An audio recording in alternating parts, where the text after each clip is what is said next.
Mr. Dinesh, Mr. Krishnamurthy, Principal Dr. Abhay Kumar, Mr. Sivarajan, Mr. Desai, members of the faculty, distinguished invitees, members of the CII, and dear students.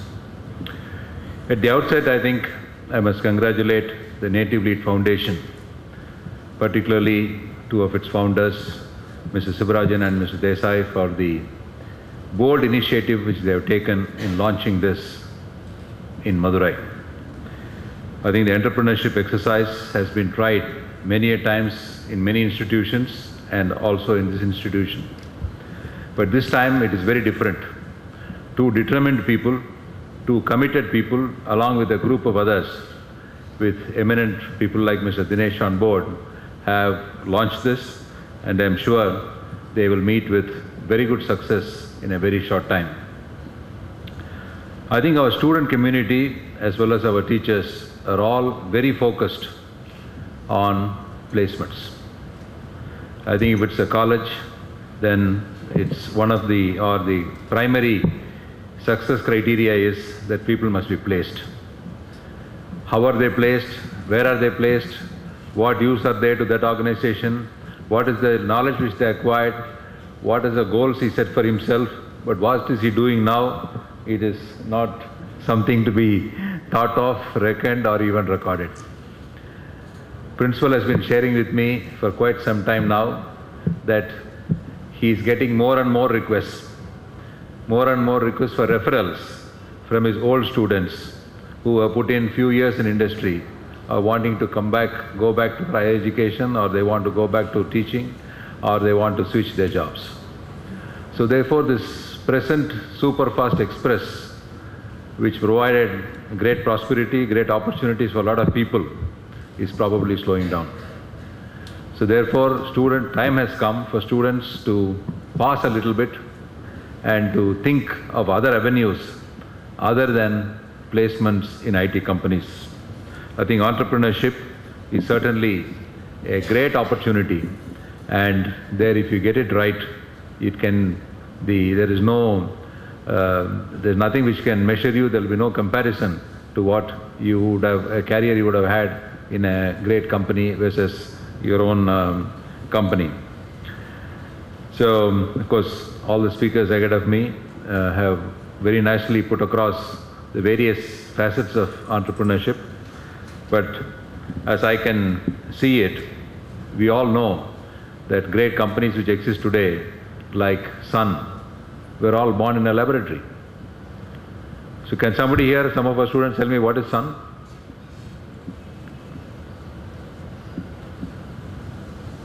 Other than Sun TV, you can go back to it in half an hour. Before that, Sun Networks, where was it born?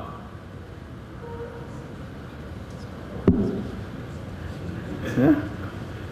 Stanford University Network, that's what Sun. So it was born in Stanford University, and principal adverted to Google. Where was it born? Again in a university. So therefore here you require a brilliant idea. What is it you can do? It can be improvement, as Mr. Dinesh said, it can be innovation, it can be a new product, it can be a new service, it can be something very, very new. And that will come out of bright young minds such as yourselves. When you go through your books, when you are doing your experiments, when you are sitting in a lab, you may get an idea that I can do this. Once you have that idea, please validate the idea. You can bounce it off various people who will now be on board, and once that is validated and once you are sure and you pack passion behind it, you will find you can build a great enterprise out of such an idea. All that you require is a single idea, in which I am sure most of you have got great ideas. Whenever we have events, when we have festivals, when we have culturals, when we have other celebrations, you come out with new innovations. Don't limit it to that. Your innovative thinking must go past the farewell parties and cultural parties. Try to apply to real life. Try and see how your fertile mind can come out with something new. For example, lighting the auditorium, or how this mic set can be, or how this network can be, or how wireless can function, or how a product can work, or how a car can work, or how a motorcycle can work. It can be anything. There are unlimited areas and ways. So if you have to come out with one bright idea, that is what is entrepreneurship. That one bright idea, think about it, then bounce it off others, validate it, then rest of it will automatically happen. The greatest example of entrepreneurship, which I have said here before, may not be to this class, maybe to somebody else, which I would like to repeat, is that of Jamshedji Tata. Back in 1900s, when India was under foreign rule, Jamshedji Tata decided that he must form a steel company. He went to England with fond hopes of getting the English people to collaborate with him to form a steel company in India. He sailed for 6 weeks. There was no aircraft then. He sailed for 6 weeks. He went on a ship, went there and told the English people, hey, look here, I want to start a steel company in India. The Englishman told him that if you are going to start a steel company in India, we will have to eat that steel for breakfast. They were so skeptical and they dismissed this idea totally. The young Jamshedji Tata was not to be deterred. He came back with greater conviction. He sailed back another 6 weeks. And in that 6 weeks, his conviction, his dream of his passion for creating a Tata Steel, which is Tisco today, was greater. When he landed here, he went to Jamshedpur and started it, and today it is the world's largest, or the third largest, or the second largest steel company in the world. And his grandson went on to go and acquire Chorus in England, which is a steel company in England. This is what happened a few years ago. So in 100 years, you found that a technology was refused to him, and after 100 years, which I think in today's standards is a very, very long time, his grandson went back to acquire an English company. So it is that passion and conviction that drove Mr. Jamshedji Tata. And then when he came and started the steel company, he said the power required for the steel company must come from Tata Group. So that's where he started Tata Power. Then he went on to think that he went and stayed in a good hotel in England. He said, I must have equally good hotels in India. That's how he started the Taj hotels. And then they say when he went into the hotel, he found a lot of good linen and things which are used in the hotel, and said this is how Tata Textiles was started.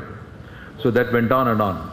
Like that, there are hundreds and thousands of instances of entrepreneurs who can inspire you, and the first conviction you need is that you must decide that you must become an entrepreneur. You must decide that you must become an innovator, and for that you must think, I can do it.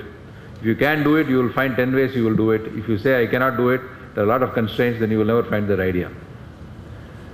So please search within yourself, and you will find that you can become an easy innovator, and they are here to help you.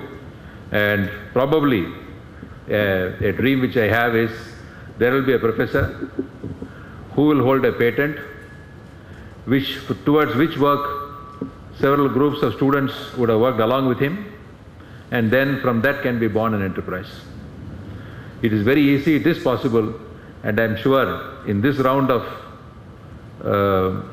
entrepreneurship launch, we are sure to succeed, because we have somebody who is committing their time and effort to this. And to this level, I think we are very happy to see that Nativelead is taking this step. And I assure you, Sivarajan and Ms. Desai and all of you here, that we will put our best foot forward and give you all the support you need to make this happen. Thank you and all the best.